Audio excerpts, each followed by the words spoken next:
Hello, Dr. V. Hello. Congratulations, you've just hit 1 million subscribers on YouTube. Oh, I can't believe it, honestly. Like, wow.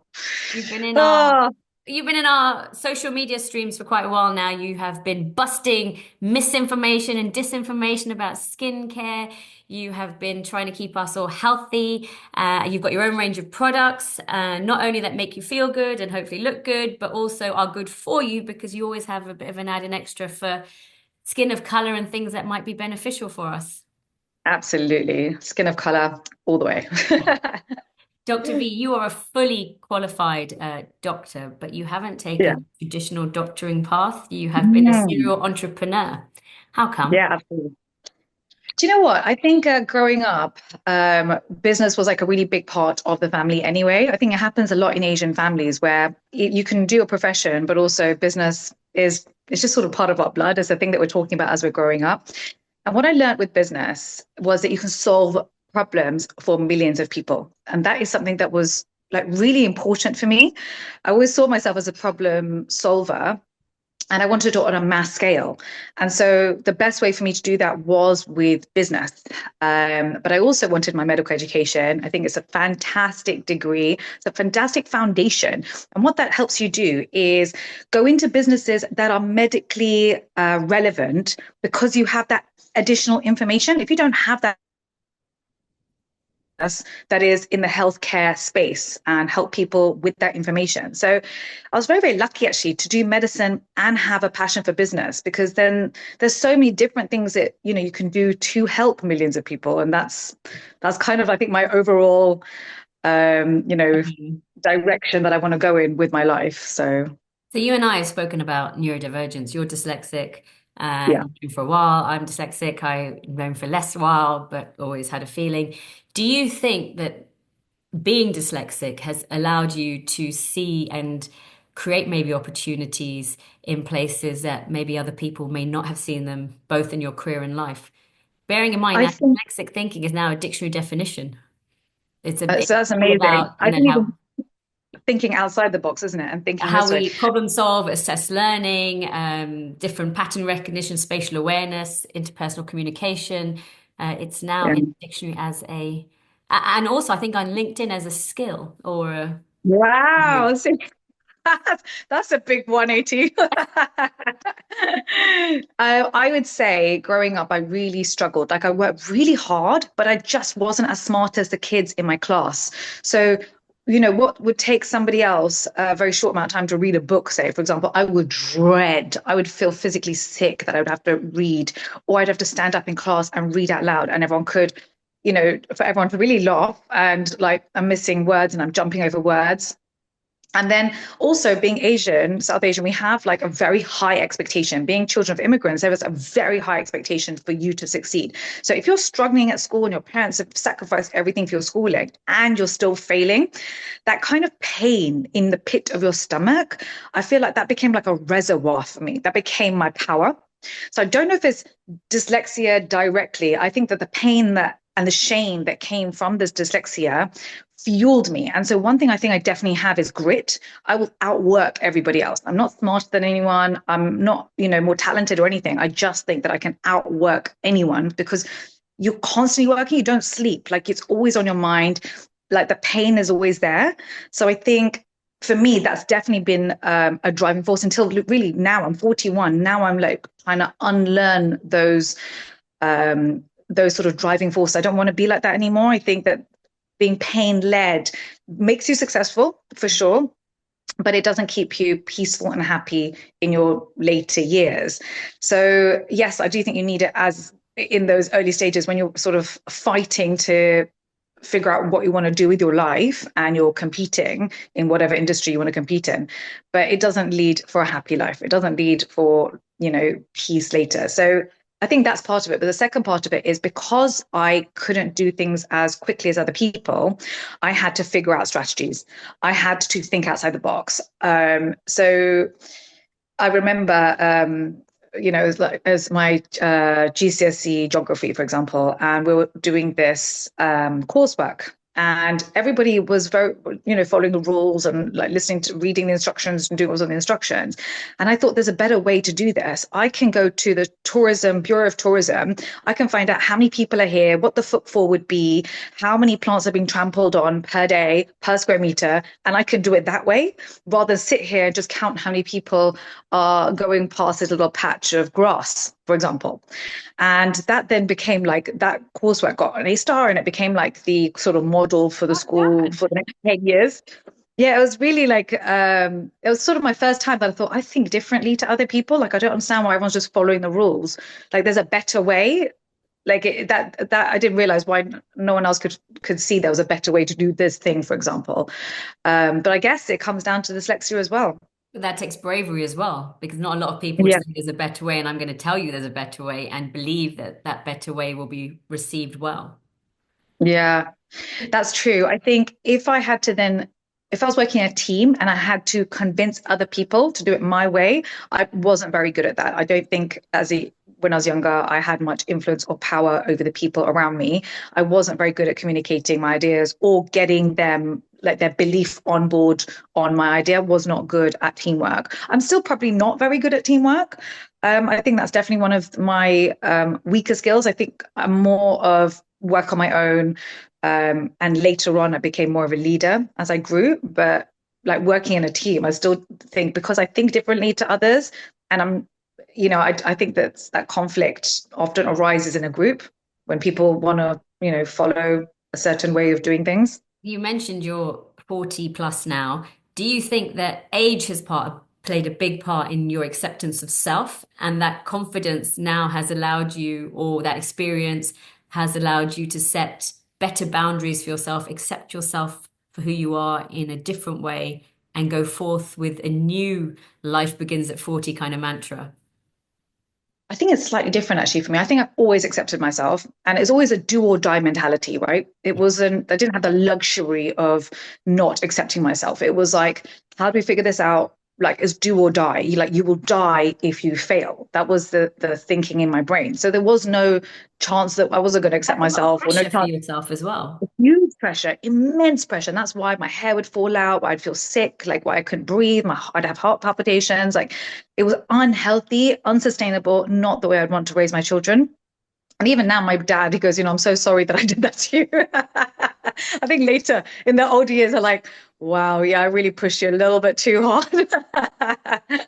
But at the time, they didn't know any better. They themselves were immigrants and they were struggling themselves. So I think that was never a problem for me, not accepting myself. It was more now letting go of the things that made me successful till now and think, but I'm not happy and I'm not peaceful and I've got my dream life and I'm still not happy because, of X, Y, and Z. So I think that was the change that happened for me. Is like once you achieve everything you want to achieve, it's like if I can't be happy now, then what was the point of it all? So now it's just resetting my mind and working because I love it, because I'm so passionate about it, not because I'm terrified that someone's going to take everything away from me and that, I'm going to fail and I'm going to die. So it's a Your different way of thinking. experience has had a profound impact on your adulthood and the way you work and all the other things, and you're now reassessing and maybe rejigging some of that. It sounds to me that you've always had to be resilient. You've always had to work doubly, triply, quadruply harder just to get to the same place. Yeah. But now you're on social media, and social media is a place where you have your champions, but you also have your critics, and it can be quite a harsh world. Have you had to learn different Mm. resilience in the internet world, or do you think it's the same resilience that has kept you able to keep going? Touch wood, I've been very lucky. Very, very lucky. Like I think we're on across the social media, we're on like 3.5 million followers. And I very rarely get a negative comment. Like it's so much love. It's like I don't know how we're so lucky, honestly. Um, at the beginning, we had like some difficulty when we were just starting, but now we're at a place where it's just like pure love. And I feel like if anyone said anything really nasty to me, and that has happened here and there, I don't even need to say anything. Everyone else would jump on that person and say, like, what are you doing? Like, why are you saying that? Don't be so mean. And like, because I think I put so much love out that you only really get love back.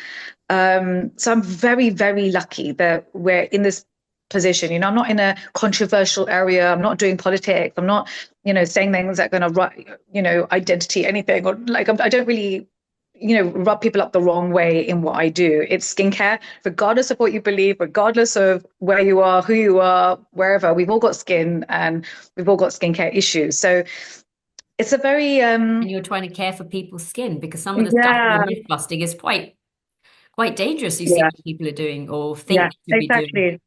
Yeah, exactly. So you're only helping. That's why you're going to get love back. You don't really get any nastiness back.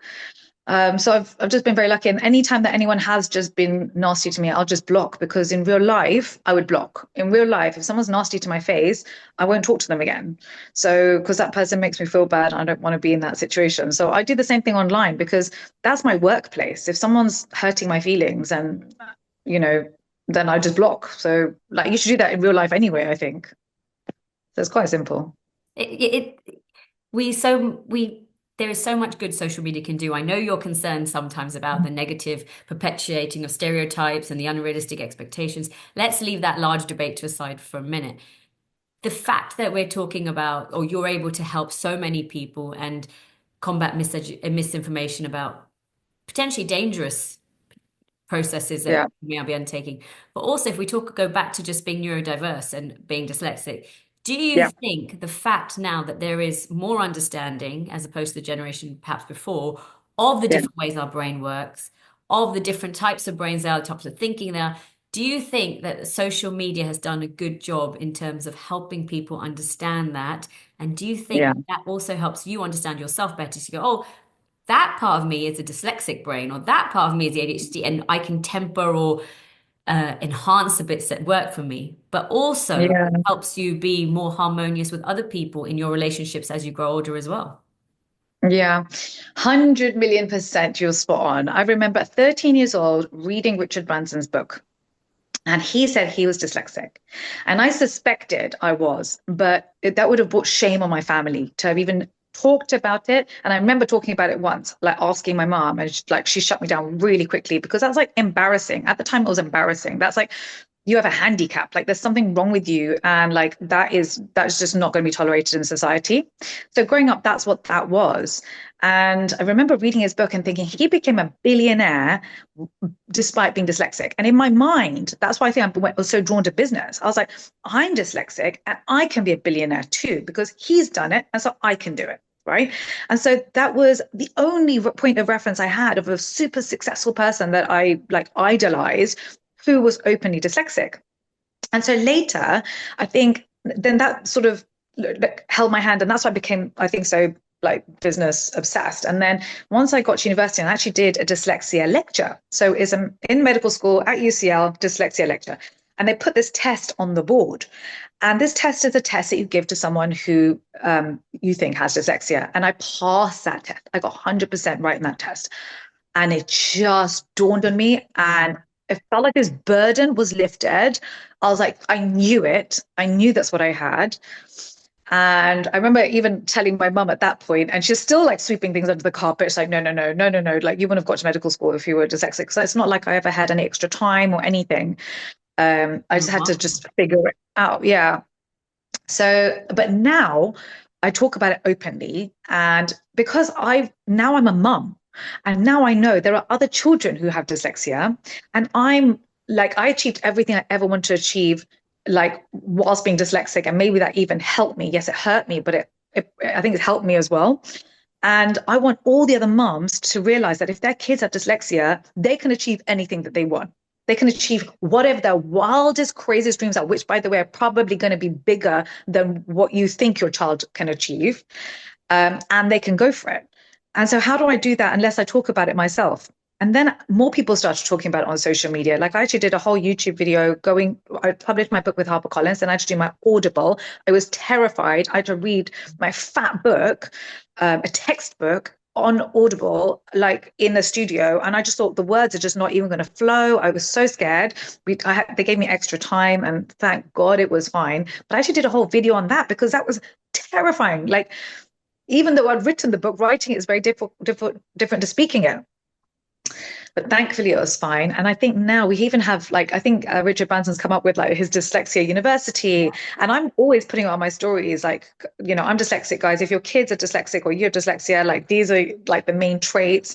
And even now my husband, if he comes across anything, he's like, yep, that's Vanita. Yeah. And he'll send it to me, but this is because of your dyslexia. And it's always a positive thing. Yeah. I've never, everything is all positive. And I think in the future, dyslexia is going to become even more of an asset. I think Einstein Yeah, was probably dyslexic. We know Richard Branson is. And I yeah, think dyslexic people are overrepresented in NASA rocket scientists and yeah, millionaires. yeah, Self-made millionaires. Self-made yeah. millionaires. Self-made millionaires, 100%. So they're problem solvers.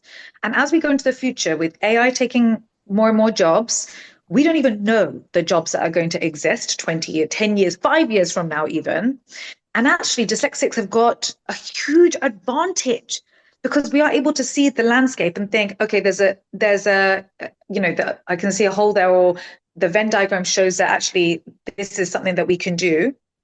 But also, they have a lot of practical skills because they've had to figure out how to do stuff in a different way. So we're very good at, for example, reading something or learning how to do something and then practically implementing it. Whereas most of the population will read something and think, oh, I don't even know how to go about doing that thing. But because we've had to think of practical solutions for things that we are struggling to do. That muscle we've been using for decades. So we're in a really strong position, I think, and it's a real. I call it my superpower. I think being dyslexic is a superpower. I think it's going to become more of a superpower as time goes on. Do you find it weird that you can problem solve, you can create your way out of some type of thing, but you're in aerobics class or something, or map reading and somebody goes left and you go, which one? Or right, and you go, which First of one? all, I can't map read. Listen, I don't even know what you're talking about. Map Don't reader. I'm even. like a Duke of Edinburgh. I'm right at the back. I'm like, I'll just be the last person in this line. I Just can't tell be me, the which map. left do you want me to take? Which right? There's options in my brain. Finally, Yeah. after all this, what would you go back and tell your younger self? If you could go back and tell Oh, 14-year-old Vanita something, what would you tell her?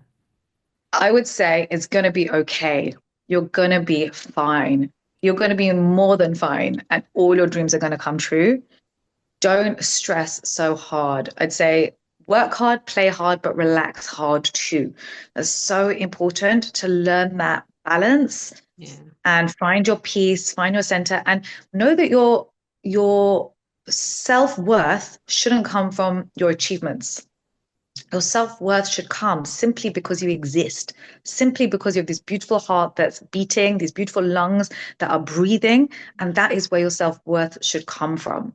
Not from your A stars, not from your degree, not from how much money you make, not from and nothing. It should come from simply because you exist.